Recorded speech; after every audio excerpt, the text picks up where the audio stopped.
నిజముగా ఆశీర్వదింపబడటం అంటే ఈ లోక సంబంధంగా గొప్ప వాటిని కలిగి ఉండటం అనుకుంటాం. కాదండి, మనం పరిశుద్ధ గ్రంథంలో లాజర్ని ధనవంతుని జ్ఞాపకం చేసుకుంటే, లాజరు తన జీవితకాలం అంతయు కూడా దరిద్రుడిగా ఈ లోకంలో జీవించాడు. కానీ పరమందు ధనవంతుడిగా లాజరు ఉన్నాడు. అయితే దేవుడు అన్యాయస్తుడా? కాదండి. ఈ లోక సంబంధంగా భూ సంబంధమైన వాటిపైన ఆధారపడి లేదు. ఆశీర్వాదం అంటే దేవుని వాక్యం సెలవిస్తుంది.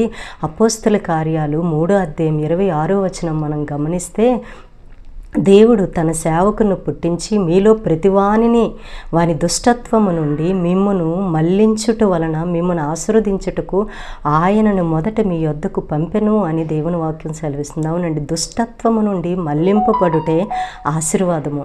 హల్లెలూయా.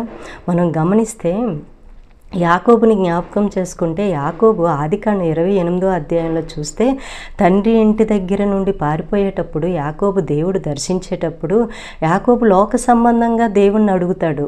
ప్రభువా, నీవు నన్ను ఆశీర్వదిస్తే నాకు కలిగిన దాంట్లో నేను 10వ వంతు నీకు ఇస్తాను.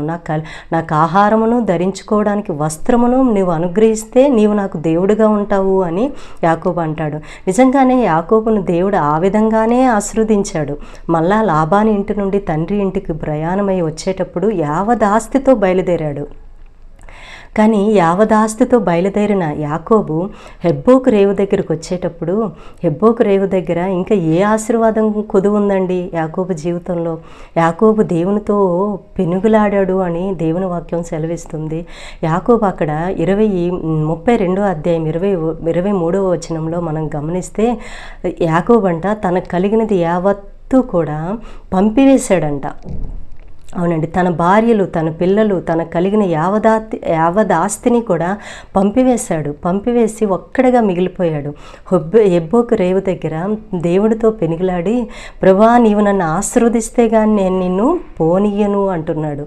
మరి యాకోబుకి ఏ ఆశీర్వాదం కొదువై ఉందండి?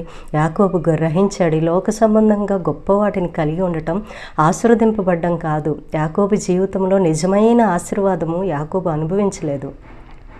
ఆ యొక్క ఆశీర్వాదం కొరకు యాకోబు ప్రార్థిస్తున్నాడు, ప్రభువా, నన్ను ఆశీర్వదింపమని. యాకోబు అంటే మోసగాడు అంటే నిజంగానే యాకోబుని దేవుడు, యాకోబు నిజంగా ప్రభువా నన్ను ఆశీర్వదించు అన్నప్పుడు యాకోబుని దేవుడు ఆశీర్వదించాడు. యాకోబుని ఇశ్రాయేలుగా మార్చాడు, రూపాంతరం చెందాడు యాకోబు. అవునండి, నిజమైన ఆశీర్వాదం అంటే క్రీస్తును కలిగి ఉండడమే, దుష్టత్వం నుండి మళ్లింపబడ్డమే. మనము ధనవంతుడైన జక్కయ్యని జ్ఞాపకం చేసుకుంటే, ధనవంతుడైన జక్కయ్య యేసును చేర్చుకోవడానికి తన ధనాన్ని అంత